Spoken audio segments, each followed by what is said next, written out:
Hi friends, good morning to everybody. This is your Jayant.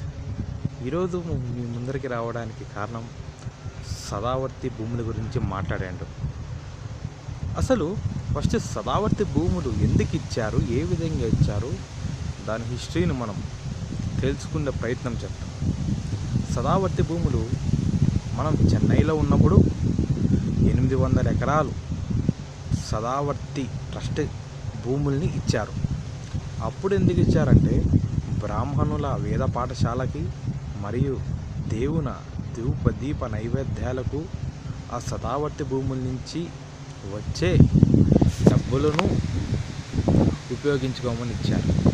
Okay, అక్కడి వరకు బాగుండి ఇచ్చారు, మంచి పని. తర్వాత మనం చెన్నై నుంచి వచ్చేసిన తర్వాత ఆ సదావర్తి భూములు అక్కడే ఉండిపోయినాయి. దానికోసం మనం ఉమ్మడిగా ఉన్నప్పుడు, ఉమ్మడి రాష్ట్రంలో ఉన్నప్పుడు మన ముఖ్యమంత్రులు అయితే ఏమి, ఎవరైతే ఏమి చెన్నైకి వినిపించుకోవడం జరిగింది. ఇట్లా మా భూములు మాకు అప్పగిస్తే మేము మా రాష్ట్ర ప్రయోజనాల కోసం ఉపయోగించుకుంటాము అని. కానీ అప్పుడు చెన్నై ప్రభుత్వం పట్టించుకోలేదు. ఇప్పుడు దాని లెక్కల ప్రకారం చూసుకుంటే 800 ఎకరాలు లెక్కలు లేవు. కేవలం 242 ఎకరాలకి మాత్రమే లెక్కలు ఉన్నాయి. 242 ఎకరాలకు మాత్రమే లెక్కలున్నాయి. తర్వాత ఇన్నాళ్ళకి మనం ప్రయత్నించగా 80 ఎకరాల భూమి మాత్రం మనకు వచ్చింది. ఆ 80 ఎకరాలు కూడా ఇప్పుడు మనం తీసుకుంటే ఒక్కొక్క ఎకరము సుమారుగా కోటి రూపాయల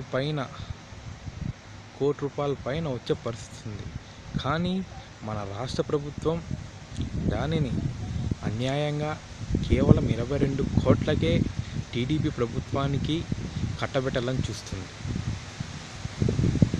దీనిపై స్పందించిన వైఎస్ఆర్సీపీ ఎమ్మెల్యే ఆర్కే గారు దీనిపై కోర్టుకు వెళ్ళారు.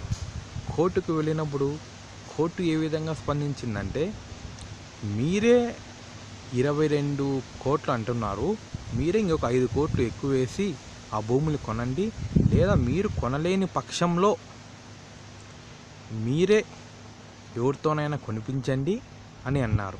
ఇంకా దీని మీద ఆర్డర్ కూడా రాలేదు. అప్పుడే మన మంత్రి లోకేష్ గారు వచ్చి,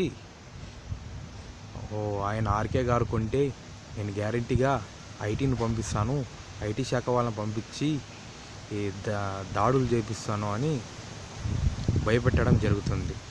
అయ్యా లోకేష్ గారు, మీరు ఫస్ట్ టైం మంత్రి అయ్యారు, మీరు ఏ విధంగా పరిపాలన చేయాలా, ఇలా ప్రజలకు ఉపయోగపడేదాన్ని మీరు భయపెట్టించి కొనకుండా చేయాలని ప్రయత్నిస్తే అది కేవలం అయ్యే పనులైతే కానే కావు. దయచేసి అది గుర్తుంచుకోండి. కోర్టు 2 వారాలలో 10 కోట్లు సమర్పించి, ఇంకో 2 వారాలలో 17,46,00,000 సమర్పించమని కోర్టు ఆర్డర్ ఇచ్చింది. ఆ ఆర్డర్ ప్రకారం ఆర్కే గారు తీసుకుంటారో, ఆర్కే గారు వేరే వాళ్ళ ద్వారా వేరే వాళ్ళకి ఇప్పిస్తారో అవన్నీ వారి ఇష్టం. కానీ మీరు ఇట్లా కోర్టు ఇచ్చిన దాన్ని కూడా దాడులు చేయాలా అని భావించడం సరైన పద్ధతి కాదు. ఒకవేళ నిజంగానే అక్రమము, అన్యాయం అనేవి జరిగిందే అప్పుడు దాడులు చేపించడం ఒక సరైన పద్ధతి. అంతేగాని లేనిపోని దానికి చేతిలో ప్రభుత్వం ముందుగా దాడులు చేపిస్తే అది సరైన పద్ధతి కాదు. సామాన్యుడు ప్రతి ఒక్కరు ప్రశ్నిస్తారు. ఈ విషయాన్ని గుర్తుపెట్టుకోవాలి.